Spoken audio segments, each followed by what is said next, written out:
Hello, my name is Joe Bongiovanni. I am the curator here at the North Fork Survivors Mount St. Helens Museum. And I'd like to welcome you to an upcoming project that I have going right now. It's a very unique one, and I appreciate you watching this video. So behind me right now is one of the relics that we have here. Our mission is to save these items that are directly associated with the Mount St. Helens eruption in May 18th, 1980. These items all represent the people that were involved with the eruption, and it's quite different take that we do here. I like to say that I put faces and stories to the names on the plaque. Now, with the visitor centers in our area here in Toutle, Washington, there is a lot of talk about geology, volcanology, and environmental recovery, and they're all relevant subjects. However, 57 people died that morning, and countless people lost homes. Communities were erased from this eruption. And I feel that it is absolutely important to preserve these items and tell these people's stories to the next generations. The vehicle that I just showed you belongs to a gentleman by the name of Reed Blackburn. And I apologize for the crudeness of this video, but I decided to take you through the narrative as it's being put together. We have a photo right here. And that photo is probably the most famous photo that was taken after the eruption of Mount St. Helens on May 18th, 1980. And that car is Mr. Blackburn's car. Oh, who was he? He was a 27-year-old reporter working for the Columbian in Vancouver, Washington. And his job was to take pictures of Forsyth Glacier on the north side of Mount St. Helens should it collapse. This was a joint project with the Columbian and National Geographic. We know on that morning that he took 4 photos and logged them down in his notebook, and then realized he was in a lot of trouble as this cloud was approaching him at 400 miles an hour and 392 degrees Fahrenheit. And he decided to take his camera bag, personal belongings, and jump in the driver's seat of the car to take cover. And unfortunately, he did not survive the eruption. He was recovered 2 days later, and that photo that I just showed you is Don Swanson from the USGS that had showed up the following day with just a glimmer of hope that maybe Mr. Blackburn had survived. Everything we do here at the Mount St. Helens Museum was inspired by Mr. Blackburn and his appreciation and love for education and the outdoors. And we know that he had stopped at schools on the way to Coldwater One to talk to kids about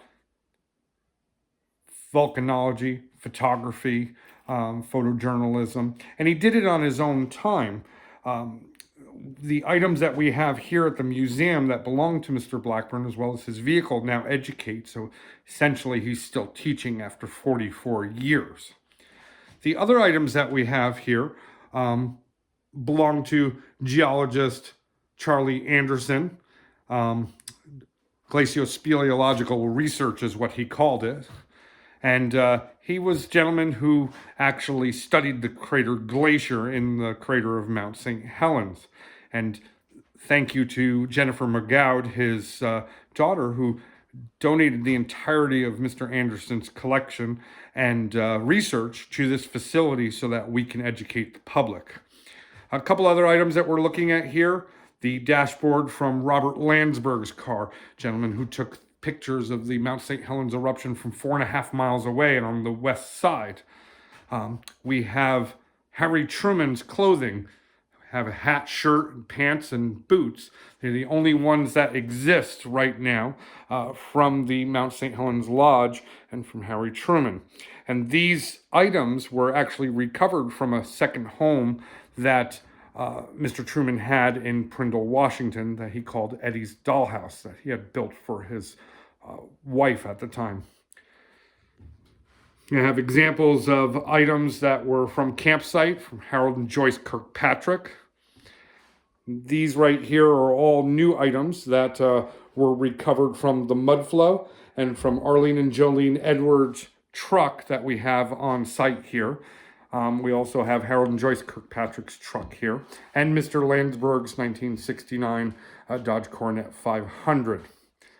The chainsaw that's sitting right here belonged to Mr. Wally Bowers, and him and Tom Godwa were at Fawn Lake the morning of the eruption, and their area was devastated, and they were never recovered.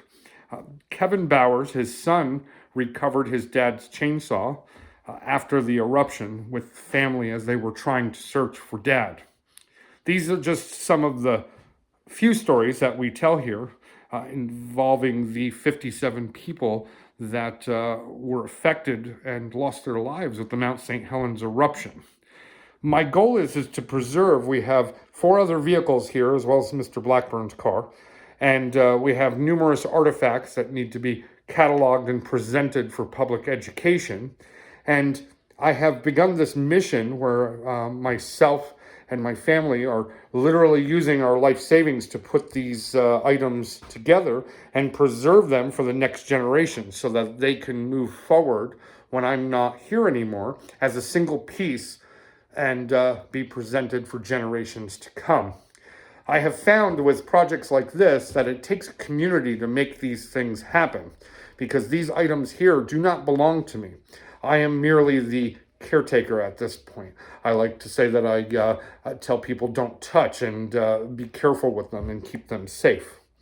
They belong to every single person that walks in this room, regardless of what country they're from. And they belong to the whole world. And they should be seen and not archived in some building somewhere or a basement of some facility. Any help to make this project happen would be greatly appreciated. We need to put together a building that will house some of the artifacts. Each one of the cars should be preserved exactly like Mr. Blackburn's car back here. And that way they can provide a bridge between now and 1980.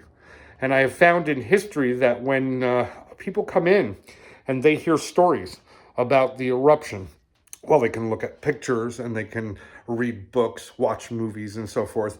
But when they see a physical item that represents an individual or a story from a historical event, at that point you bridge that 44 years and kind of take them back in time.